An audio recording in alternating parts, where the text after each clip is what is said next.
Zainuddin menyampaikan rencananya untuk mendatangi kampung halaman ayahnya kepada ibu asuhnya. Zainuddin memulai perjalanan ke kampung halaman ayahnya di Batipuh, Sumatera Barat. Di sana ia tinggal di rumah saudara perempuan ayahnya, Mandeh Jamilah. Assalamualaikum. Waalaikumsalam, sia tuh, mencari sia malam-malam modeko. Saya mencari rumah Made Jamilah. Ambo Mande Jamila, angku sia. Saya Zainuddin dari Makassar. Saya ini anak pendekar Sultan. Zainuddin anak si Sultan. Iyo Mande. Masuklah. Ado apa Zainuddin kamari, apa ado amanek ayah sabalun maningga yang harus disampaikan? Tidak ada Mande. Saya hanya ingin menyambung tali silaturahim. Saya ingin menyambangi kerabat ayah saya di negeri Batipuh ini. Kalau mode tuh, lamo Zainuddin tinggal di Siko. Bayaknya dikecaan dulu ke pangula adek suku Mande. Mode tuh lah cara manarimo tamu di Siko. Tarui tarang, Mande bukan orang yang... Saya bisa sedikit membantu Mande. Yang penting saya bisa tinggal di sini. Salah paham Zainuddin, bukan muka kasih minta piti doh. Cuman Mande takut tidak mampu manjamu tamu. Minumlah dulu. Saat berbincang-bincang dengan paman yang merupakan orang Batipuh, sembari melihat keindahan negeri Batipuh, disinilah awal mula pertemuan Zainuddin dengan gadis Batipuh yang ia cintai. Caliaklah nagari kelahiran ayah angku. Subhanallah, indah sekali. Kalau nio berajo agamo, cobalah besok malam sesudah isya. Angku mudo. Datang ke taulik sekalian mandangan taulik di sinan. Iya mak, saya mau.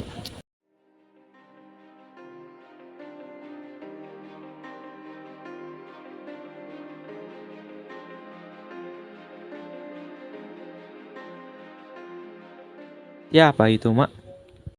Inyo diagiah namanya Hayati kecantikan ciptaan alam. Orang di Siko menyabitnya lambian Gunung Marapi, limpape rumah nan gadang. Hayati yatim piatu nyo, jadiaknya si Ahmad ikut mamaknya. Mamaknya tu datua penghulu adia di Siko. Orang tu sekolah di Padang Panjang. Cantik sekali. Iyo rancaklah bunganya bayi tipu, tapi sayang datuk membuat Hayati ndak mungkin didake anak bujang bayi tipu ko. Di siko kekuasaan datuk maitam putihan kak manakan. Sesudah pulang mengaji, ternyata di malam itu hari sedang hujan. Zainuddin, Hayati, teman Hayati berteduh di satu lapau. Zainuddin terus memperhatikan Hayati. Ternyata gelagatnya diketahui oleh teman Hayati. Inya memandang Tauri hati. Hus. Jangan-jangan hujan sampai besok pagi ti. Kita bisa sama-laman di Siko. Ndak bisa sekolah, ndak tamek sekolah karena hujan. Jadi orang bodoh lambo. Indak lah. Panih ada ngaloknya. Hujan ada radonya. Ya Hayati, pulanglah dulu. Pakai payungku ini. Pakailah. Marah nanti mama encik kalau kemalaman pulang. Jangan ditolak pertolongan orang dan membuat banyak. Dah elok tuh. Tapi angku surang Mbak. Saya laki-laki, ada punya berani. Menginap di sini pun jadi. Hujan datang. Pucat dicinta, ulang pun tiba. Ni bayi membawa rezeki. Silakanlah aku menginap di lapau ini. Kebetulan, piranan setinggi Gunung Merapi, alun cepun nambah cuci. Terima kasih angku. Kakama payungku harus sambil baliaan. Saya tinggal di rumah Made Jamilah, Inci.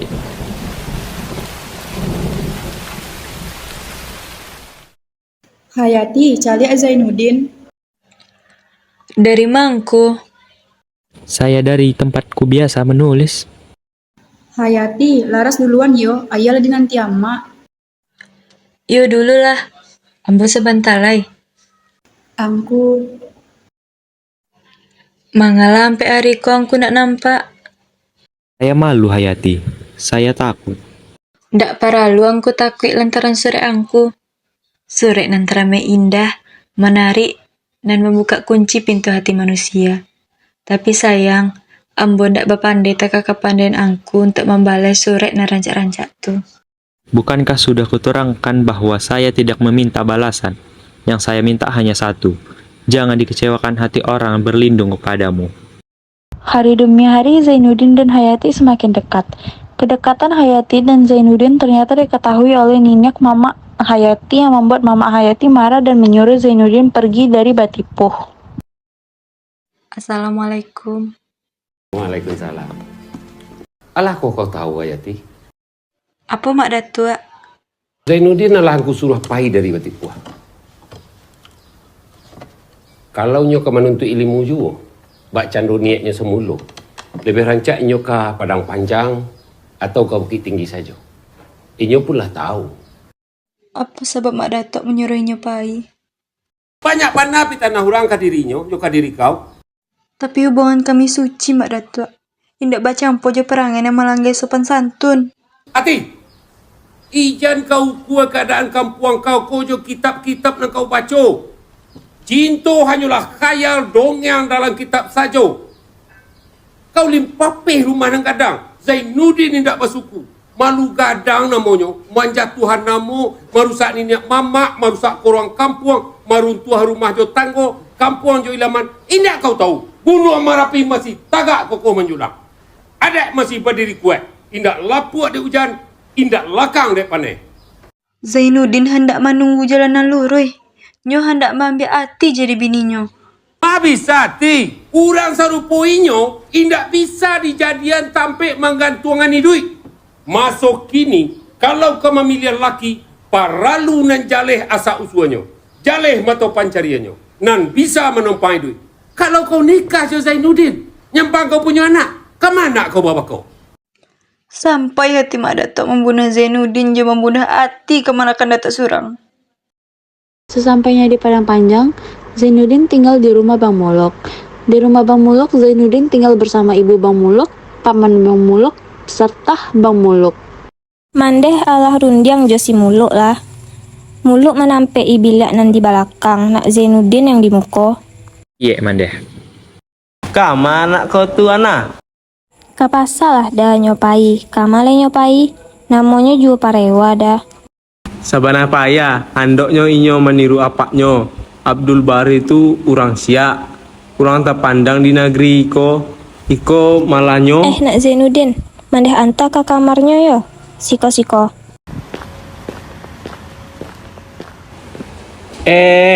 Masuk rumah tak anak setan sajo. Wa angko baca bagailah assalamualaikum. Ado mak etek rupanya. Awak indak mencali ado mak etek di siko. Kalau mencali pastilah awak assalamualaikum mak etek. Iko kan Zainuddin. Inyo ka bahasa sekolah pulo di siko. Kabar aja agama Joma Maang. Tapi saya disuruh ditempati kamar abang. Indak apungku, awak jauh jarang pulang. Nyola biasa nang pai kalapa orang, ndak tahu apa nan di kerajuan di sinan dah. Disuruh sekolah, ndak amuah. Mengaji pamaleh. Anak hendaknya kau tu banyak berdoa untuk anak kau tu supaya anak kau tu menjadi anak nan hasu katimah sehingga masuk tuonyo babalia kau surau. Angku pasti lu makan. Ayo iki awak makan di lapau biar awak ajan bajudi. Astagfirullahaladzim, udah, muluk. Hari demi hari berlalu. Akhirnya sampailah surat baru dari Hayati yang berisikan kabar bahwa dirinya telah mendapat izin berkunjung ke Padang Panjang 10 hari untuk melihat pacuan kuda dan pasar keramaian. Hayati juga memberitahu bahwa ia akan tinggal di rumah sahabatnya yang bernama Khadijah. Di rumah Khadijah memperkenalkan Hayati kepada kakak laki-lakinya yang bernama Aziz. Akhirnya sampai juga di rumah Ambo. Itu Bundo. Assalamualaikum Hayati. Mana udah Aziz? Alun tibo Khadijah. Hayati, kau lah pernah basobok dengan Aziz, kakaknya Khadijah tuh. Kalau ada pasar malam jo pacuan kuda lah pastinya pulang. Ya sudah, ayo masuk. Bundo, Dijah. Udah Aziz. Itu kawan Ambo, Hayati. Mari Ijah kenalkan. Tapi kau udah Ambo dari tadi mencari kau rancak Hayati. Kok udah Aziz yang karajo di Padang? Hayatiko baru tiba dari Batipoh dah. Oh, Khadijah coba cerita tentang Hayati. Maaf, kini baru kisah kenalan. Dijah, kau baru tuh. Hayati jauh lebih rancak dari yang kau ceritakan. Kedatangan Hayati ke Padang Panjang ternyata membuat hati Bunda Aziz terpikat untuk menjadikannya mantu dan berniat menjodohkan anak sulungnya itu dengan Hayati. Tarui tarang Aziz, dalam pagaulan saminggu ko, bunda tapike jo parangenyo. Rancak, elok budi, sopan pulo. Calon bininan elok untuk ang. Kita jua pasti baruntuang kalau kita bak keluarga jo inyo. Gak di kampung, terlalu kaku kok dibawa ke kota. Baru mencari pacuan lah panjang kepalanya. Mbak Alo kah dibawa ke kota Gadang macam Padang? Itu mudah di peloan. Kalau wa agiahnya ameh, di agiah hidup sanang jadi orang modern lah nyo. Salah menikah juda, ijah bueknya lebih kota dari gadis kota. Ala lah foya-foya jo kawan balando ang tu Jis. Ang tu tetap orang Minang. Bunda Nio meminta niniak mama untuk meminang Hayati. Hari berganti waktu berlalu. Setelah kabar pernikahan Hayati, Zainuddin pun jatuh sakit.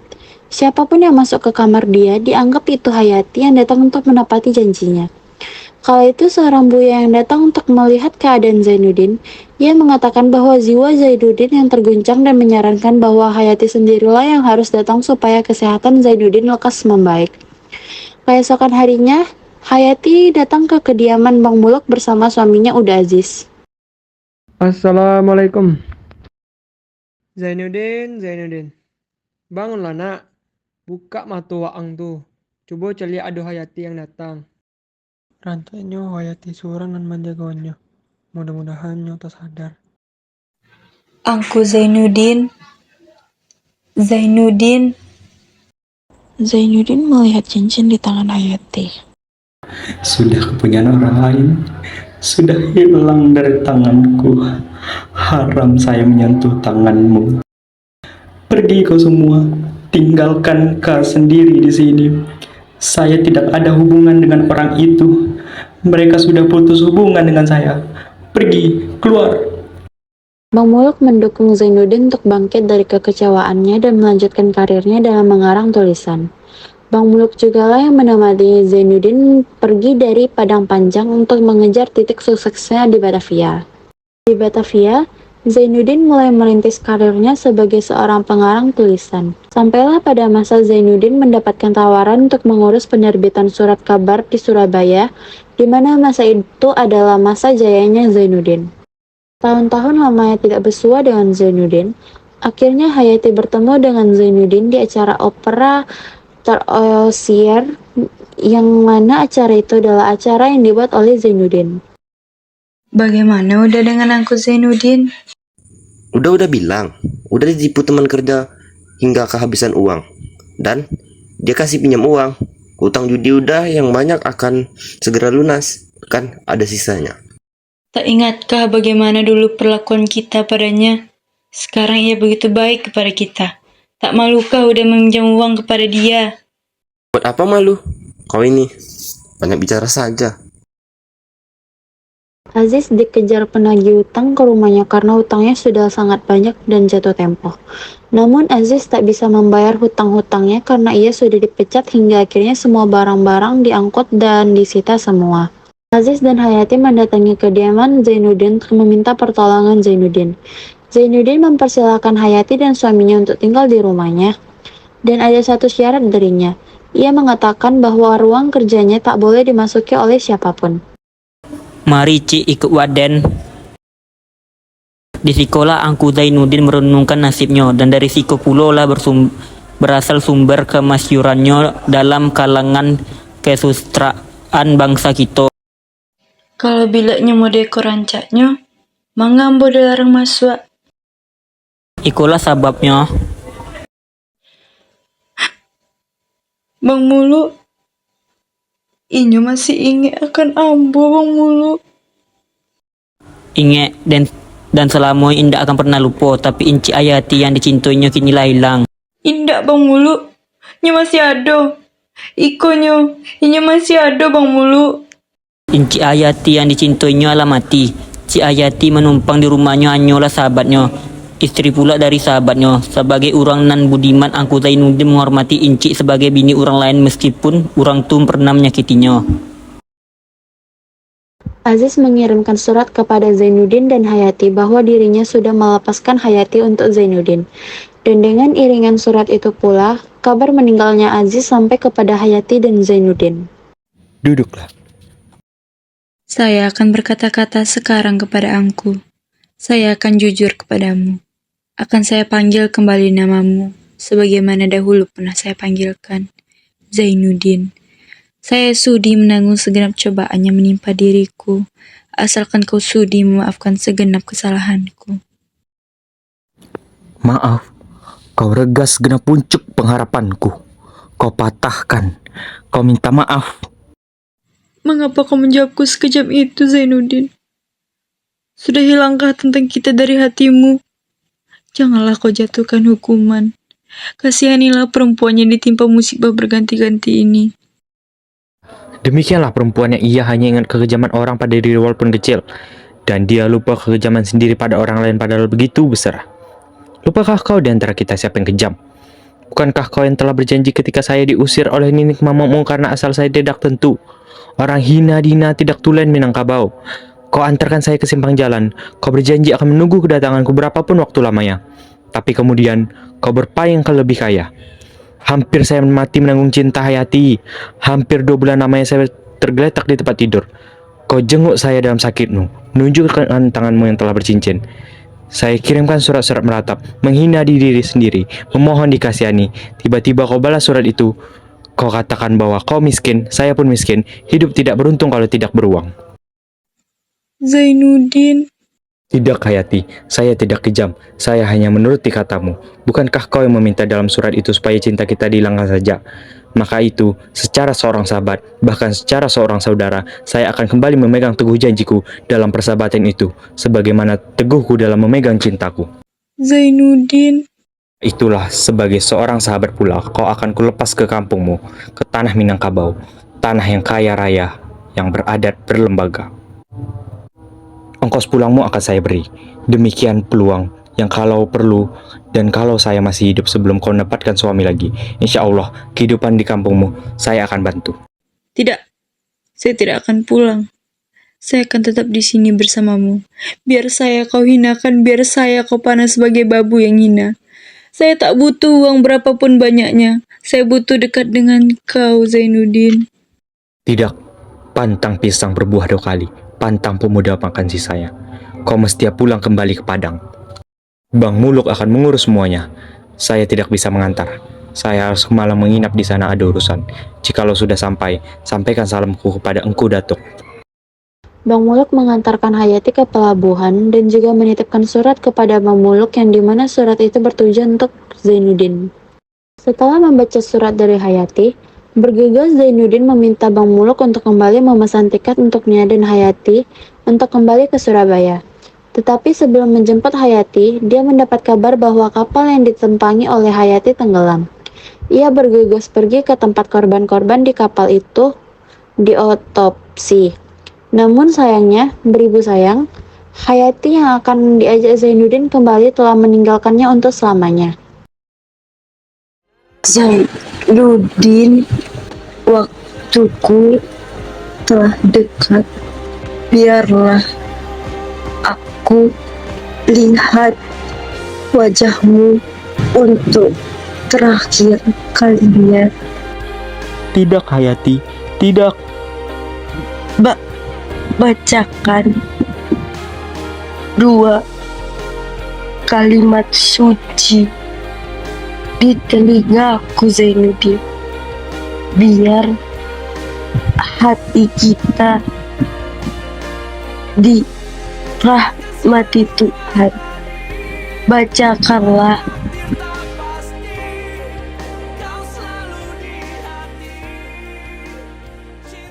Setelah dibacakan 2 kalimat suci di telinganya, Hayati mengembuskan nafas terakhirnya.